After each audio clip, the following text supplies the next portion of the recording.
bersyukur masih diberi kesempatan pada pagi siang hari ini Tuhan, kami bisa berkumpul di tempat ini Tuhan. Sebentar kami mau belajar bagaimana menjaga hati nurani kami Tuhan. Betapa pentingnya hati kami tetap terjaga. Terima kasih Tuhan, biarlah pada kesempatan kali ini ajar kami Tuhan, berikan kami hati yang mudah diajar, duduk diam di kaki-Mu mendengarkan setiap perkataan-Mu sehingga kami bisa menangkap apa yang ingin Engkau sampaikan. Roh Kudus, tolong setiap apa yang dikeluarkan adalah isi hati-Mu Tuhan, sehingga mudah kami mengerti dan dapat kami lakukan dalam kehidupan kami sehari-hari. Di dalam nama Tuhan Yesus kami telah berdoa dan bersyukur. Haleluya. Amin. Shalom. Masih ingat kan ngial-ngialnya? Atau bila? Kayak belum sarapan ya. Rohku kuat, kokoh dan Hawel. Rohku kuat, kokoh dan kita akan masuk ke sesi 2, di mana tadi sesi pertama sudah kita dengarkan bagaimana mengatasi konflik. Pada sesi 2 ini tentang hati nurani. Oke, perkenalkan, nama saya David Yohanes, saya dari Bandung. Saya kesini bersama tim, beserta juga dengan istri saya. Ada di belakang, boleh berdiri? Ibu masih sangat muda. Saya di sini paling muda, pembicara paling muda, yaitu semua karena berkat anugerah dari Tuhan. Saya sedang mengandung, ini adalah anak pertama. Baiklah, mungkin ada pertanyaan sampai sini? Aman ya? Sesi 2 tentang hati nurani. Saya sebut itu prinsip tanggung jawab. Pernah nggak kita mengalami di mana ada satu gejolak di dalam diri kita? Sering ya? Atau nggak pernah ada nih yang nggak pernah mengalami gejolak dalam diri itu? Semua pasti pernah mengalami adanya gejolak di dalam diri. Hari ini hati nurani. Apa sih hati nurani? Ada yang tahu? Atau tidak?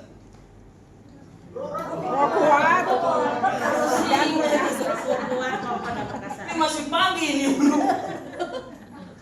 Hati nurani adalah sebuah kemampuan dari jiwa kita. Apa saudara?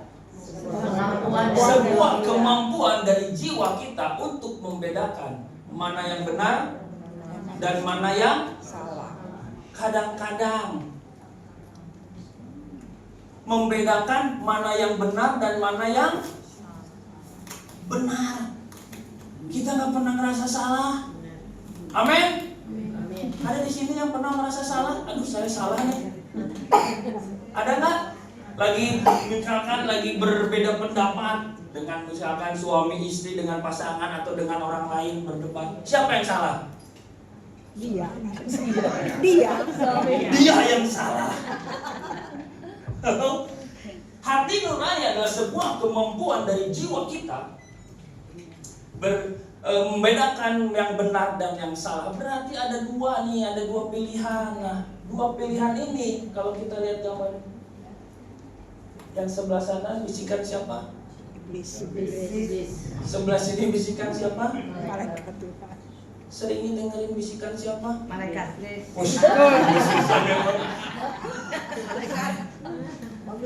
Mungkin sebelah sini bapak-bapak sering dengerin bisikan siapa? Setan. Kalau lagi misalkan berdebat, gaskeun udah, keplak. Ternyata hati nurani berbicara tentang kemampuan kita untuk membedakan mana yang benar, mana yang salah. Karena sering kali kita maunya benar terus, nggak mau disalahkan. Kemampuan itu berbicara tentang kesanggupan atau kecakapan atau kekuatan untuk menentukan yang benar. Kita sebagai orang yang percaya kepada Tuhan harusnya bisa memiliki kemampuan untuk mengambil satu keputusan yang benar. Harusnya mendengarkan suara yang salah. Udah mengalah, udah jangan diteruskan perdebatan ini, udah jangan melakukan hal yang buruk, udah jangan membenci. Apakah kita punya kemampuan itu untuk mengatakan yes, saya mau memilih yang benar? Atau kita jatuh lagi, dengar lagi yang di sini.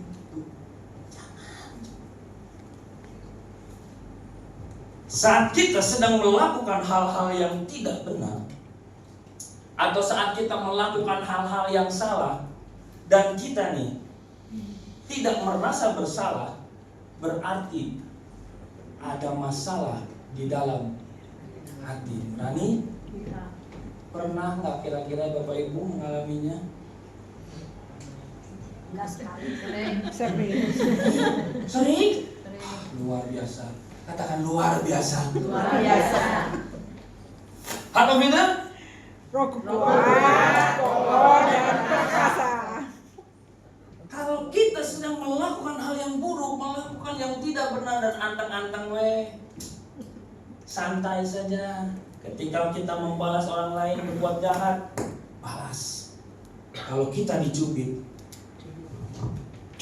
kalau bisa keplak sekali. Dan ketika kita membalas, santai, malah senang.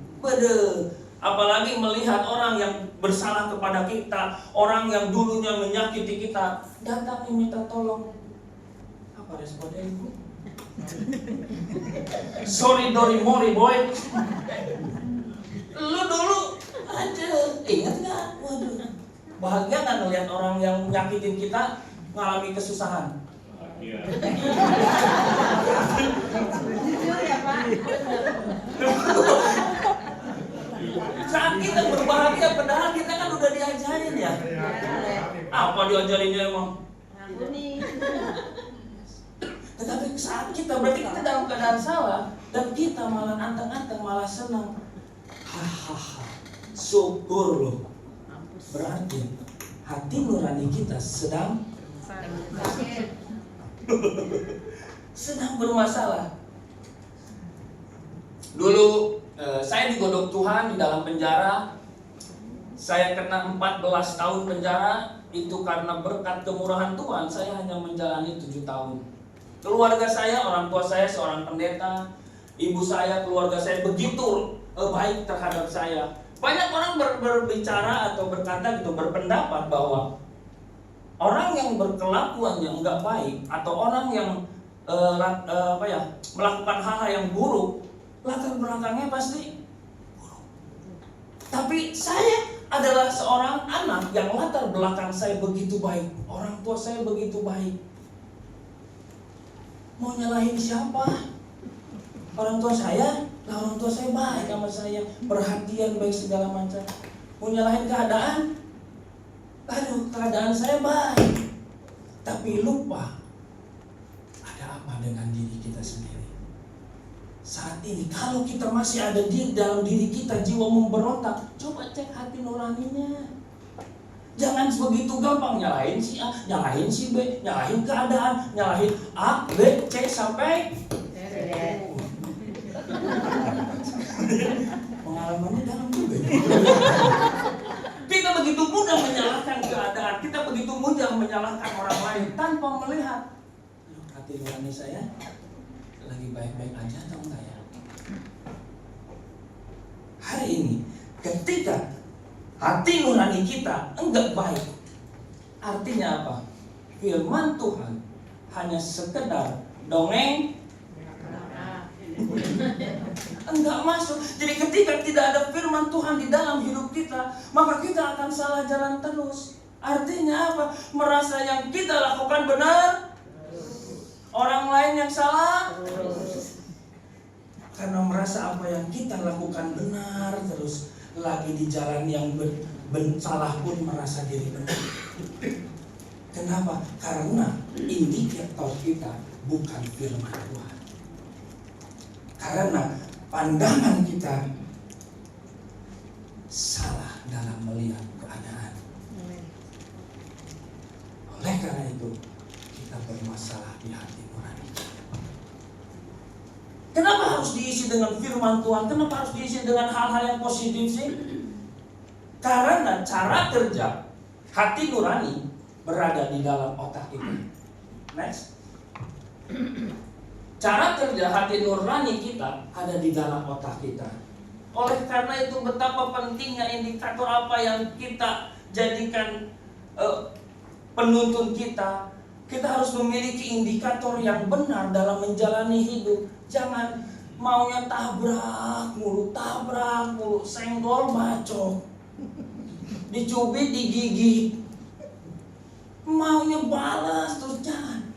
Kita harus mengisi pikiran kita, hidup kita dengan firman Tuhan. Kenapa? Karena cara kerja hati nurani berada di dalam otak kita. Kita buka di dalam Filipi 2 ayat 5.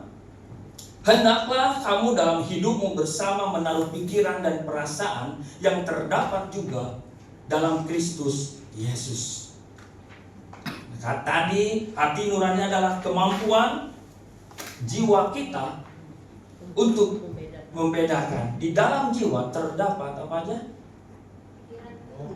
Pikiran, perasaan, dan kehendak. Di dalamnya ada emosi, ada angan-angan, ada keinginan. Oleh karena itu di dalam Filipi 2 ayat 5, hendaklah kita memiliki jiwa yang sama dengan Kristus. Aduh, gak mungkin, berat. Aduh, jangankan seperti Kristus. Kita mau belajar untuk berbuat hal yang benar aja sulit. Kalau selama kita hanya terus berpikir sulit, berarti kita membatasi Tuhan untuk memulihkan hidup. Kalau kita selalu berpikir enggak bisa Tuhan, enggak, ini sulit Tuhan, aku enggak bisa, ini karakterku, selamanya kita akan memiliki cara hidup seperti itu. Filipi 2 ayat 5, hendaklah kamu dalam hidupmu bersama menaruh pikiran dan perasaan yang terdapat juga dalam Kristus Yesus. Memiliki jiwa yang sama dengan Kristus. Pikiran kita harus diisi dengan hal-hal yang positif. Selain positif, harus diisi dengan hal-hal yang benar menurut firman Tuhan, bukan menurut pandangan diri sendiri lagi. Apapun keadaan yang kita alami, apapun keadaan yang sedang kita hadapi, beratnya hidup. Beratnya hidup. Beratnya hidup. Jadi apapun yang sedang kita alami, saya punya Tuhan yang mampu menerobos kehidupan saya. Amen. Meskipun berat sekalipun. Amin. Pikiran kita harus diisi dengan yang positif dalam keadaan apapun, agar cara kerja hati nurani kita tetap berjalan dengan baik. Kalau kita nggak mengisi dengan hal-hal yang baik, yang positif, maka cara kerja kita, cara hati nurani kita tidak akan berjalan dengan baik. Sana tuh, lihat tuh. Ada gambar otak, dilihat apa isi otak kita. Di TikTok nih, kira-kira apa? Belanja mulu. Atau apa? Atau mungkin yang ribut mulu, kita siapnya yang jelek, yang buruk. Kita kan diberikan pikiran untuk bisa memfilter diri sendiri, benar? Kalau kita nggak bisa memfilter diri sendiri apa yang masuk ke dalam pikiran kita, semua yang jelek masuk, cenderung kita untuk melakukan hal yang buruk. Kalau cara kerja hati nurani kita tidak berjalan dengan baik, next. Dalam Yohanes 12 ayat 3-6, maka Maria mengambil setengah kati minyak narwastu murni yang mahal harganya, lalu meminyaki kaki Yesus dan menyekakannya dengan rambutnya, dan bau minyak semerbak di seluruh rumah itu. Tetapi Yudas Iskariot, seorang dari murid-murid Yesus yang akan segera menyerahkan, dia berkata, mengapa minyak narwastu ini tidak dijual 300 dinar dan uangnya diberikan kepada orang-orang miskin? Bagus gak tuh? Bagus gak pemikiran Yudas? Keren ya? Bus, rohani banget. Wih, baik hati. Wih, berbelas kasihan. Wih, tidak mementingkan diri sendiri. Keren gak? Keren. Tetapi di ayat selanjutnya, hal itu dikatakannya bukan karena ia memperhatikan nasib orang-orang miskin, melainkan ia adalah seorang pencuri. Ia sering mengambil uang yang disimpan dalam kas. Yang tahu siapa? Diri sendiri. Yang tahu siapa motivasi kita mungkin dalam pelayanan, dalam melakukan hal yang baik terhadap orang. Kelihatannya good, very good.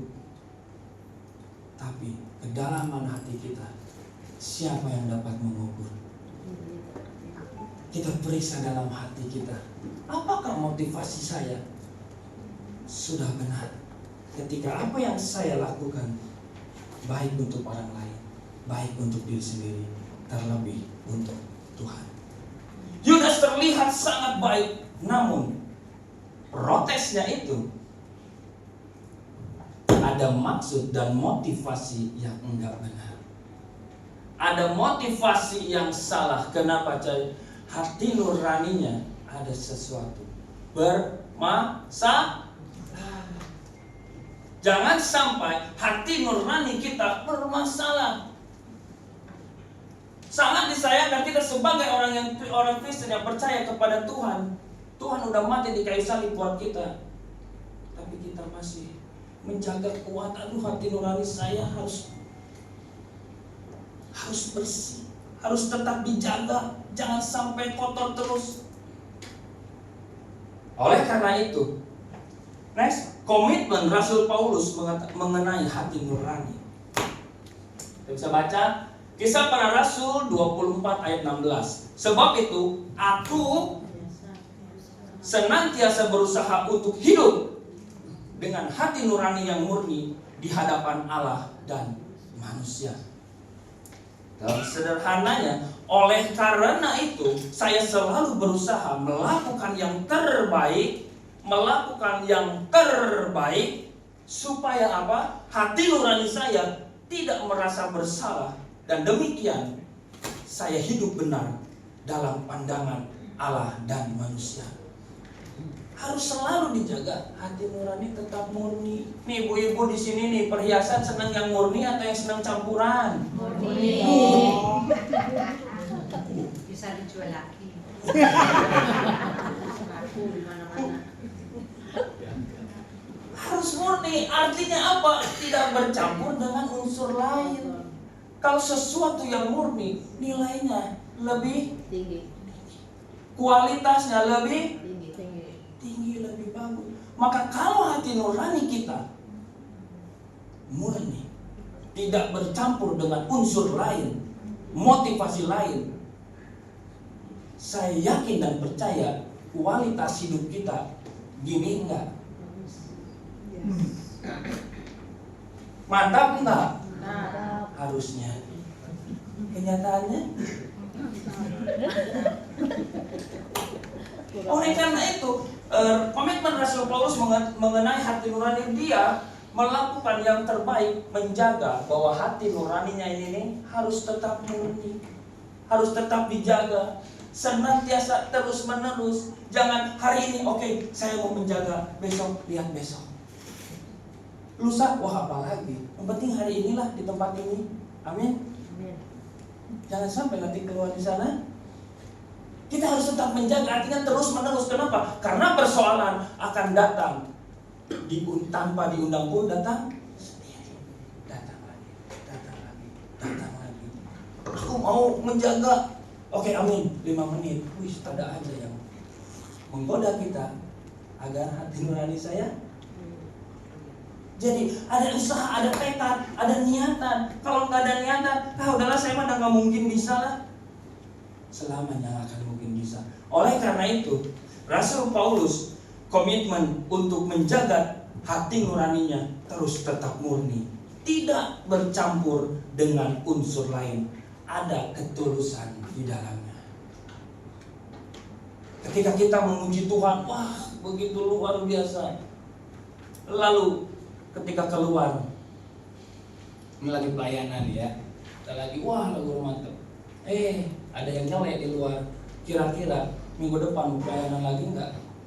Enggak mau. Halo? Padahal nyeleknya itu kritik, misalkan untuk membangun. Minggu depan mau lagi enggak? Mau. Benar. Mau. Cengker. Kalau kita mau belajar tentang yang namanya ada satu ketulusan melakukan, mau orang ngomong apa, perlu memang ada satu tekad, ada satu niatan. Kenapa? Karena kalau nggak ada niatan, udah jatuh lagi, udah lama lagi, udahlah. Mungkin tahan minggu depan, oke saya nyanyi lagi. Wih, ternyata kritiknya makin pedas, karetnya 2. Apakah kita mau tetap menjaga yang namanya ketulusan hati nurani tetap murni? Untuk apa sih, pentingnya apa sih hati nurani tetap murni? Halo? Yang pertama, next. Hati nurani tetap murni. Yang pertama, agar dapat bertumbuh dewasa di dalam Tuhan. Dalam Ibrani 5 ayat 14. Tetapi makanan keras adalah untuk orang-orang dewasa, yang karena mempunyai panca indera yang terlatih untuk membedakan yang baik daripada yang jahat. Akan tetapi orang-orang yang dewasa secara rohani siap menerima ajaran-ajaran yang lebih tinggi, karena mereka sudah melatih diri untuk membedakan ajaran yang benar dan ajaran yang jahat.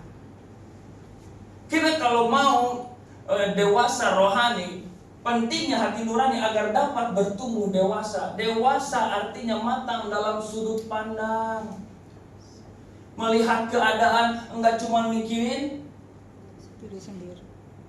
Saya. Berapa biji bu? Banyak. Hawel? Rohku kuat. Gagah dan perkasa. Kokoh dan perkasa. Dewasa artinya matang dalam sudut pandang. Ada satu kebijaksanaan, ada satu pengalaman yang sudah kita lewati dulu tuh.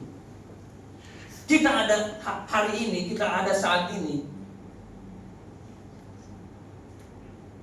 Kita bisa banyak memiliki pengalaman-pengalaman membuat kita semakin dewasa. Oh, dulu ketika dicela saya mudah marah. Kita harus beranjak menjadi dewasa dalam rohani. Jangan mudah marah. Saat orang lain melakukan hal yang buruk terhadap kita, maukah kita beranjak dewasa?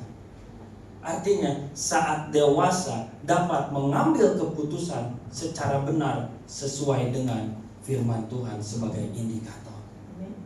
1 Korintus 13 ayat 11 berkata, ketika aku kanak-kanak, aku berkata seperti kanak-kanak, aku merasa seperti kanak-kanak, aku berpikir seperti kanak-kanak. Sekarang sesudah aku menjadi dewasa, aku meninggalkan sifat kanak-kanak itu. Saat kita masih kekanak-kanakan dalam kerohanian kita, enggak mau menerima, belum siap untuk menerima ajaran yang lebih tinggi. Mengasihi musuh gampang sulit. Dewasa.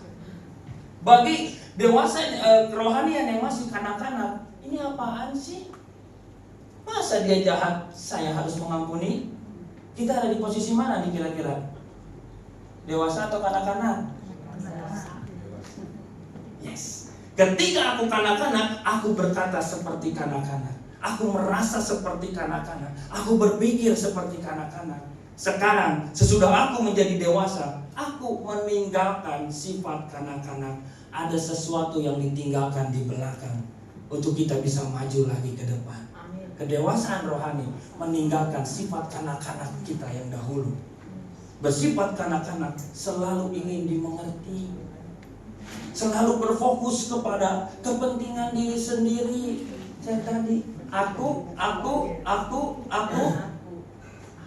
akunya 5, kamunya 1. Lalu poin yang kedua, next. Pentingnya hati nurani tetap murni. Yang kedua adalah agar dapat mempraktekkan iman kita. 1 Timotius 1 ayat 19. Beberapa orang telah menolak hati nuraninya yang murni dan kandaslah iman mereka. Ketika kita menolak hati nurani kita murni, maka kita bisa kandaslah iman mereka. Atau tetaplah percaya penuh kepada ajaran yang benar. Tetaplah penuh kepada ajaran yang benar, supaya hati nurani kita tetap terjaga bersih. Halo? Ya. Karena ada orang-orang yang sudah menolak untuk hidup sesuai tuntunan hati nurani mereka, menolak tuntunan hati nurani, sehingga mereka tidak lagi mampu percaya kepada ajaran yang benar. Ajaran Tuhan bersifat absolut, tetapi kita lebih menilai ajaran atau kebenaran menurut pandangan diri sendiri. Kandasnya iman karena tidak dijaga, tidak menjaga, atau tidak kuat menghadapi godaan. Ketika hidup sedang berat-beratnya, apa yang kita lakukan? Ya, bukan mengeluh. Sekali lah. Iya, sekali boleh. Sekali boleh. Saat begitu berat, aduh Tuhan ini masalah A belum beres, datang lagi B. Aduh itu nih, saya udah nungguin di situ masalah. Aduh itu D. Aduh banyak. Mampukah kita menjaga hati nurani kita? Ketika kita menolak ajaran yang benar, maka akan sulit. Dan di sini disebutkan iman kita bisa kandas kalau kita terus iman kandas. Putus asa dekat. Kalau udah putus asa, capek. Pelayanan hidup makin berat. Aduh Tuhan, lihat tuh. Aduh Tuhan, aduh mulu. Kapan bersyukurnya? Kandasnya iman karena tidak menjaga dan tidak kuat menghadapi keadaan. Ada kaitannya antara hati nurani dengan pertumbuhan iman. Ada kaitannya antara hati nurani dengan pertumbuhan kedewasaan. Menolak ajaran untuk tetap menjaga hati nurani tetap bersih, arti menolak artinya enggak menjaga. Ibrani 10 ayat ke-22 berkata, karena itu marilah kita menghadap Allah dengan hati yang tulus ikhlas dan keyakinan iman yang teguh, oleh karena hati kita telah dibersihkan dari hati nurani yang jahat, dari tubuh kita, dan telah dibasuh dengan air yang murni. Artinya saat hati nurani kita bersih, menghadap Tuhan enak enggak? Enggak ada intimidasi. Tuhan engkau baik, Tuhan engkau sangat baik. Enak gak menghadap Tuhannya? Tapi kalau ada ganjelan, gimana? Ada gitu, bener tuh. Ada sesuatu hal yang asa ganjil, Ketika hati nurani kita murni, enggak lagi ada intimidasi dari dosa, menghadap Tuhan dengan hati nurani, dengan hati yang merdeka. Ada satu kebebasan. Yes. Keteguhan hati tidak mudah digoyahkan, tetap pada pendirian akan firman Tuhan. Badai datang boleh silih berganti, tapi kasih Tuhan tetap selamanya. Amin. Yes. Lalu yang ketiga adalah agar dapat bersaksi. 1 Petrus 3, 15-16, tetapi kuduskanlah Kristus di dalam hatimu sebagai Tuhan, dan siap sedialah pada segala waktu untuk memberi pertanggungan jawab kepada tiap-tiap orang yang meminta pertanggungan jawab dari kamu tentang pengharapan yang ada padamu. Tetapi haruslah dengan lemah lembut dan hormat, dan dengan hati nurani yang murni, supaya mereka yang memfitnah kamu karena hidupmu yang saleh dalam Kristus menjadi malu karena fitnahan mereka itu. Kasih contoh, coba deh nih. Misalkan kita mau bersaksi atau kita mau mengkhotbahkan,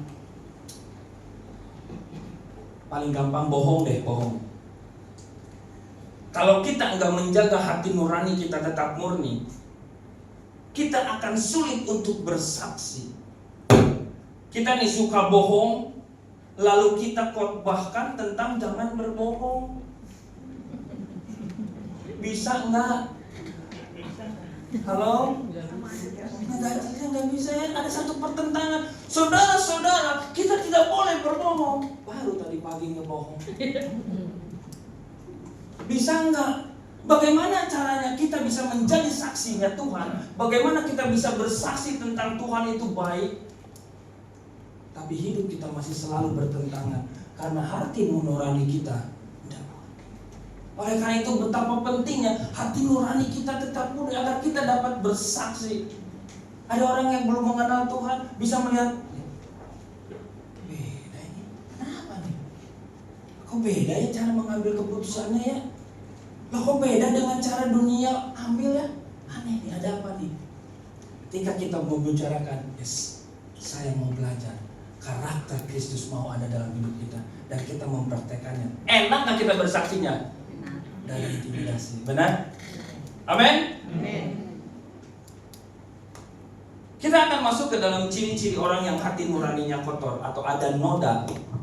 Ada 3 poin. Yang pertama adalah membela diri. Siapa di sini yang selalu seringnya membela diri? Boleh? Ya. Oh nggak ada ya? Aman ya? Kejadian 4 ayat 9. Firman Tuhan kepada Kain, di mana Habel adikmu itu? Jawabnya, aku tidak tahu. Apakah aku penjaga adikku? Di mana Habel adikmu itu? Jawabnya, aku enggak tahu. Apakah aku penjaga adikku? Bohong, menutupi kesalahan, lari dari tanggung jawab. Saat ciri-ciri orang yang hati nuraninya kotor, membela diri. Yang penting pokoknya saya harus aman dulu. Mau bohong, mau segala cara saya praktekkan. Yang penting Aman. Amin, jadi aman. Yang penting aman. Dengan jelas firman Tuhan berkata kepada Kain, Habel mana adikmu? Adiknya di mana? Kain tahu nggak Habel di mana? Berani-beraninya bohong sama Tuhan. Apalagi sama manusia. Benar? Sering nggak? Sering nggak? Itu adalah ciri-ciri hati nurani yang kotor. Yang pertama tadi, membela diri. Lalu yang kedua ada satu ketakutan. Takut. Kejadian 3 ayat 9 ayat 10 berkata, tetapi Tuhan memanggil manusia itu dan berfirman kepadanya, di manakah engkau? Ia menjawab, ketika aku mendengar bahwa engkau ada di dalam taman ini, aku menjadi takut karena aku telanjang. Sebab itu aku bersembunyi. Bersembunyi dalam keadaan tidak benar. Dalam keadaan bersalah. Kecemasan, intimidasi, ada sesuatu yang salah, belum dibereskan. Takut. Harusnya kalau Tuhan datang, menyapa, senang gak? Senang. Kenapa harus takut? Ketika ciri-ciri orang yang hati nuraninya kotor, yang tadi pertama membela diri, yang kedua takut.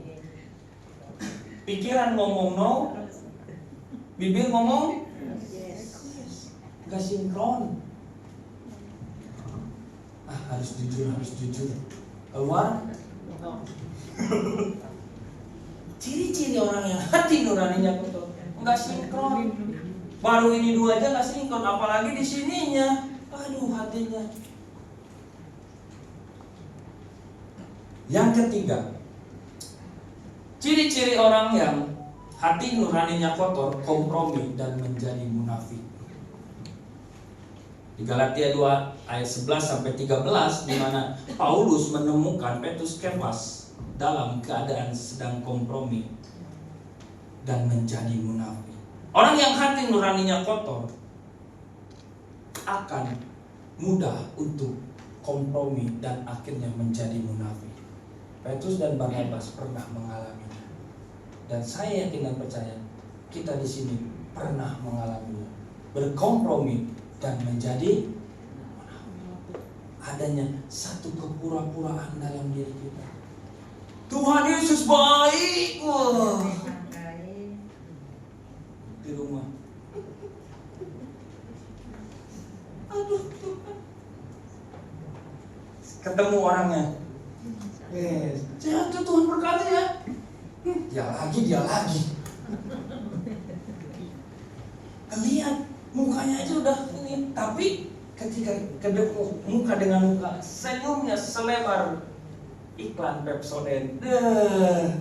Apa kabar, Bang? Baik, wah, luar biasa. Bagaimana? Keluar. Ciri-ciri orang yang hati nuraninya kotor, kompromi dan menjadi munafik. Tidak ingin terlihat buruk dari pandangan orang lain.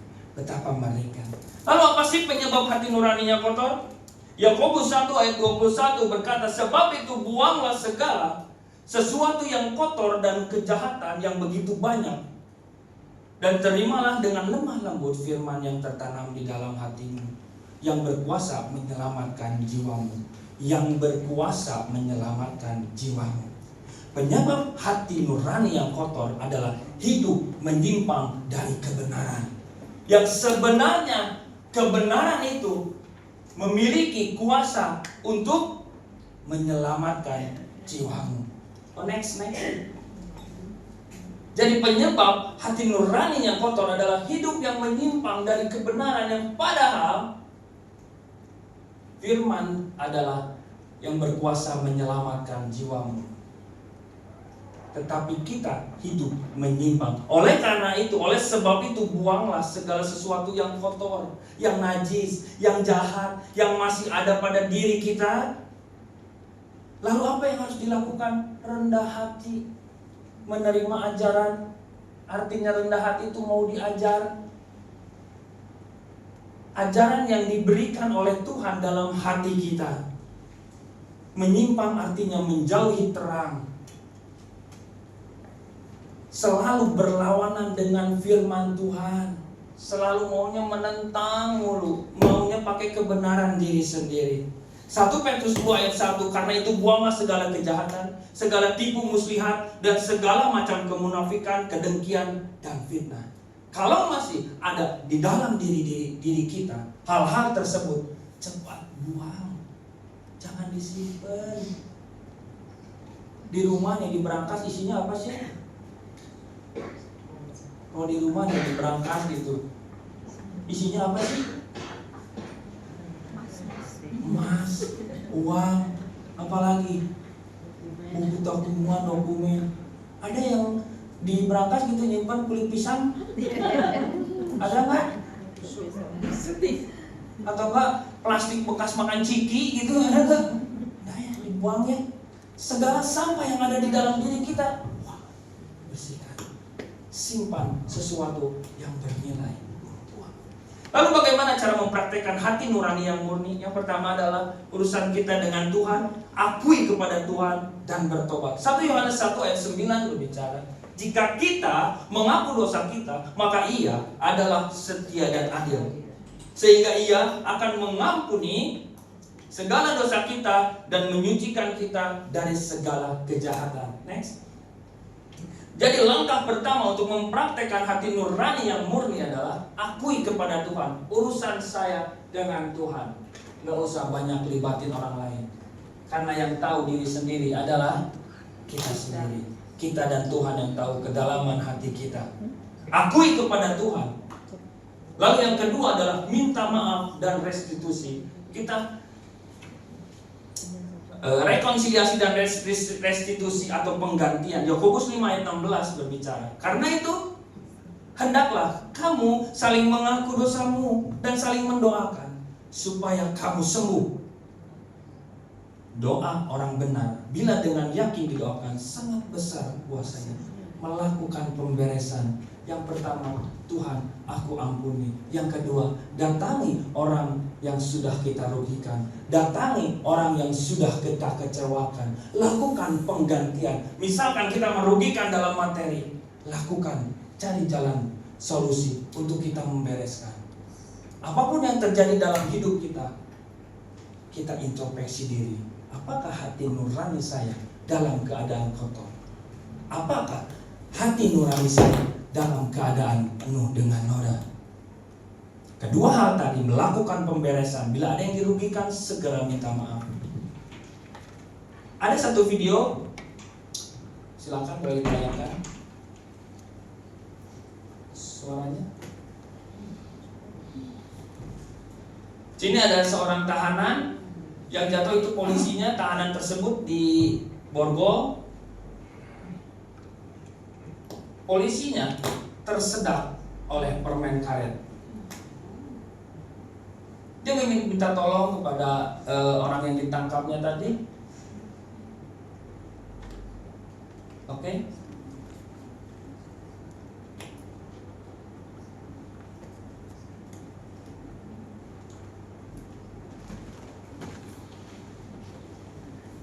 Lanjut.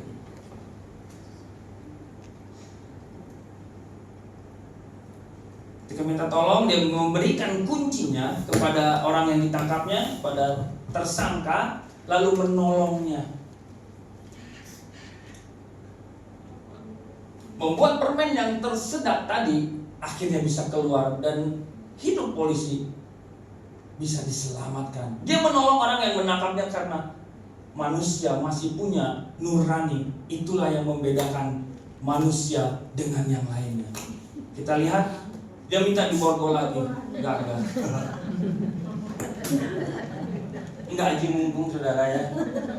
Dia menolong dengan tulus. Saat ini boleh pemain musik. Saya undang untuk WL musik.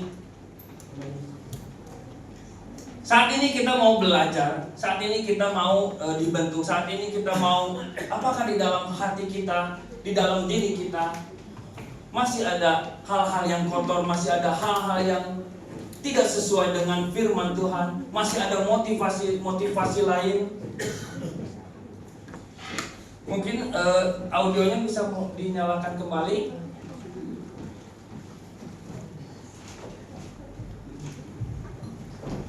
Agar hati nurani kita bisa tetap murni, saya undang untuk peserta Bapak Ibu untuk bangkit berdiri.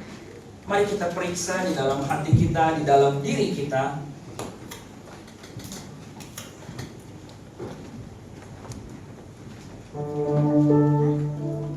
Kau baik Tuhan untuk setiap kami di tempat ini.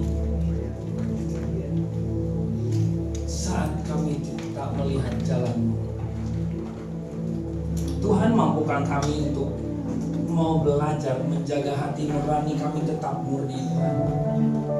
Kami mau membuang setiap hal-hal yang buruk, yang kotor dalam hidup kami. Karena sampah-sampah yang masih ada di dalam diri kami akan membuat hati nurani kami enggak murni lagi. Saat kita melihat jalan, kami mau terus belajar.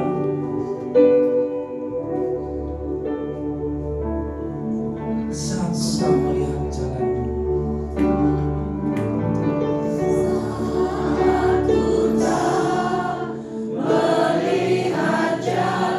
Tuhan, Engkau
Gak menolak setiap firman yang datang ke hadapan kami. Mau diubahkan Tuhan.